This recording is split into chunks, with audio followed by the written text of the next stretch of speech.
கிறிஸ்துவுக்குள் மிகவும் பிரியமான தெய்வ பிள்ளைகளே, ஆசீர்வாதமான குடும்பம், இந்த நிகழ்ச்சியின் மூலம் உங்களை சந்திப்பதில் என் இருதயம் கர்த்தருக்குள் மிகுந்த மகிழ்ச்சி அடைகிறது.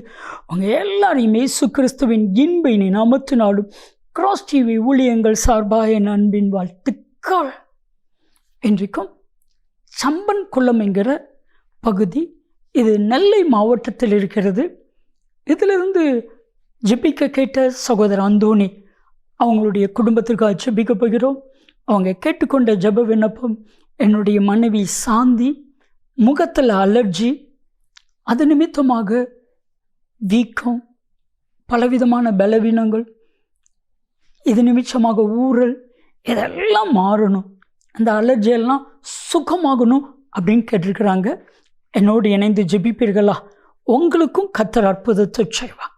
அன்பின் பரலோக பிதாவே, அன்பு சகோதரர் அந்தோணி சகோதரருக்காக உங்களுடைய குடும்பத்தை கர்த்தர் ஆசீர்வதிக்கும்படியா ஜெபிக்கிறேன். மாத்திரமல்ல, அவங்களுடைய மனைவி சாந்திக்காக மிகுந்த கர்ஷனையோடு கூட ஜெபிக்கிறேன். தேவரீர் ஒரு விசை மனம் இறங்கி உங்களுடைய முகத்தில் இருக்கிற எல்லா அலர்ஜி, ஸ்கின் அலர்ஜி எல்லாம் மாறட்டும், ஊறல் நிற்கட்டும், வீக்கம் மாறட்டும், எல்லா பலவீனங்கள் மாறட்டும். இப்பொழுதே உம்முடைய வார்த்தை அனுப்புவீராக. சங்கீதம் 107:20, அவர் தமது வசனத்தை அனுப்பி அவர்களை குணமாக்குவார் என்று சொன்ன வார்த்தையின்படி வசனத்தை அனுப்பும், வல்லமை அனுப்பும். செய்கிறதற்காய் நன்றி நன்றி நன்றி. நீங்க பேசுங்க, நாங்க கேட்கிறோம்.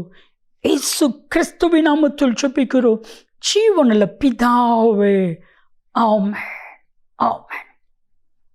கிறிஸ்துவுக்குள் மிகவும் பிரியமான தெய்வ பிள்ளைகளே, ஆசீர்வாதமான குடும்பம், இந்த நிகழ்ச்சிக்காக ஆண்டவருடைய பாதத்தில் இருந்த பொழுது கர்த்தர் சொன்ன கர்த்தருடைய வார்த்தை,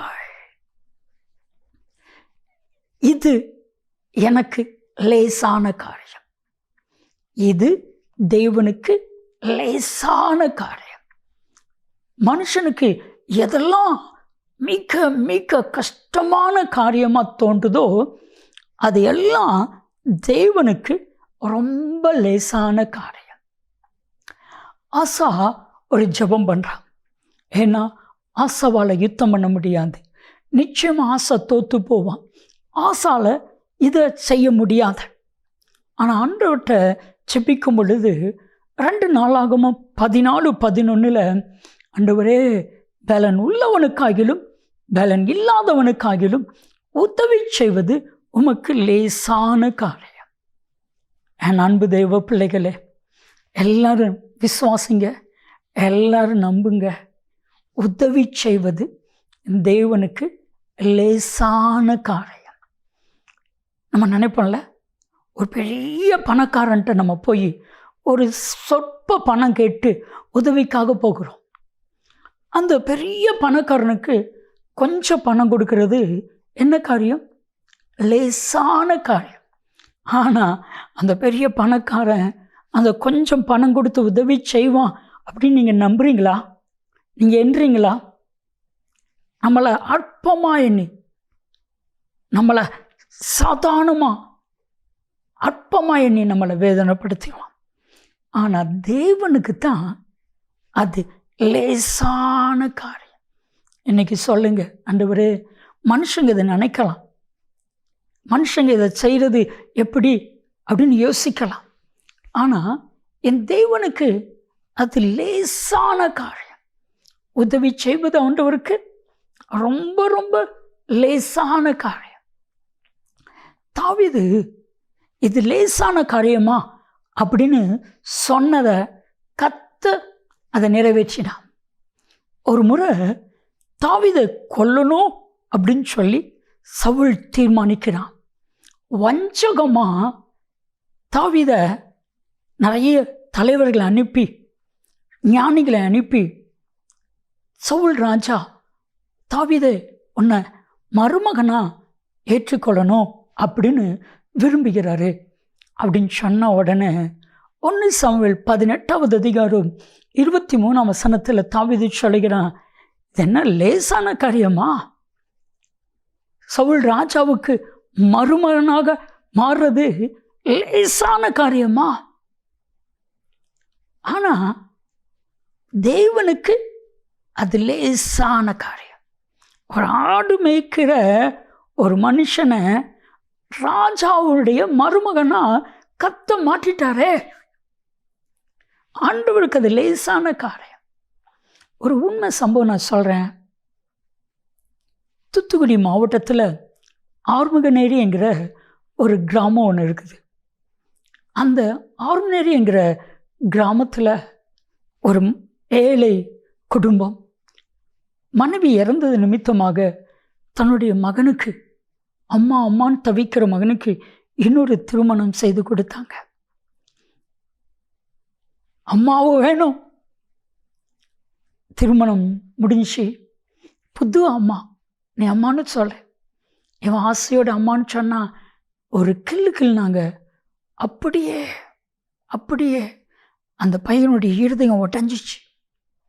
சரியான சாப்பாடு இல்லை, அடிச்சு அனுப்பிட்டாங்க. வந்த கொண்டுருவன்னு சொல்லி அனுப்பிட்டாங்க. எங்கே போகணும்னு தெரியாத அந்த சிறுவன் பெங்களூருக்கு போய் அந்த பெங்களூர் பட்டணத்தில் இரும்பு, பழைய பேப்பர், பழைய பிளாஸ்டிக் பொறுப்பாங்களே, அவங்க கூட சேர்ந்து அந்த பழைய இரும்பு பொறுக்கணும். அப்பொழுதுதான் அவன் படுத்திருக்கிற அந்த சர்ச்சில் வச்சு ஒரு மீட்டிங். கர்த்தருக்கு பயப்படுகிற சிறியோர் பெரியோரை கர்த்தர் ஆசீர்வதிப்பான். கண்ணீர் சிந்தி கதறி ஜெபிச்சிருக்கிறான். அவன் ஜெபத்தை பார்த்த ஒரு கடல மிட்டாய் கம்பெனியுடைய ஓனர் பாஸ்டர்கிட்ட சொல்லியிருக்காரு, நான் புதுசாக கடல மிட்டாய் கம்பெனி தொடங்கியிருக்கிறேன். இந்த சிறுவனை, இந்த சின்ன பையனை வேலைக்கு நான் எடுக்கலாம்னு நினைக்கிறேன் அப்படின்னு சொன்னாங்க. அண்ணா, அதை ஒருத்தரும் இல்லை, நான் இருக்கிறேன். என்ன நடந்துச்சு தெரியுமா? அவன் அந்த கடல மிட்டாய் கம்பெனிக்கு ஜாயின் பண்ணதுக்கு பிறகு சின்ன சின்ன வேலையிலேருந்து உயர்ந்து உயர்ந்து உயர்ந்து உயர்ந்து உயர்ந்து மேனேஜர் வரைக்கும் வந்துட்டான். இவன் ஜாயின் பண்ணலேருந்து அந்த கம்பெனியை கர்த்தர் ஆசீர்வதிச்சு உயர்த்தி 1 2 3 4 5 உயர்த்திட்டான். கடைசியில் அந்த முதலாளியே சொன்னார், சின்ன பிள்ளையிலேருந்து உன்னை பார்க்குறேன், நீ தெய்வ மனுஷன், உனக்கு என்னுடைய மகளை நான் திருமணம் செய்து வைக்கிறேன். ஆண்டவருக்கு இதெல்லாம் லேசான காரியம். நீங்கள் நினைக்கிங்கள இந்த இடத்துக்கு போகிறது சாதாரண காரியமா? இல்லை, ஆண்டவருக்கு லேசான காரியம்.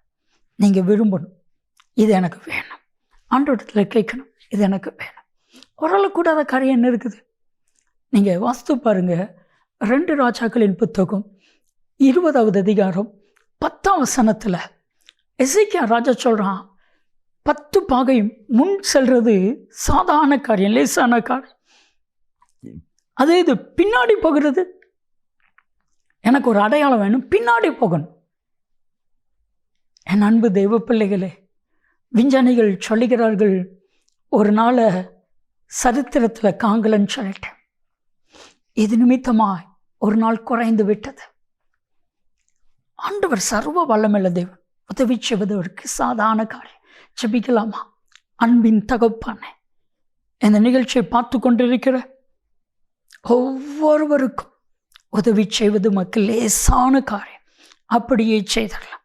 இயேசு கிறிஸ்துவின் நாமத்தில் ஜெபிக்கிறோம் ஜீவனுள்ள பிதாவே, ஆமென், ஆமென்.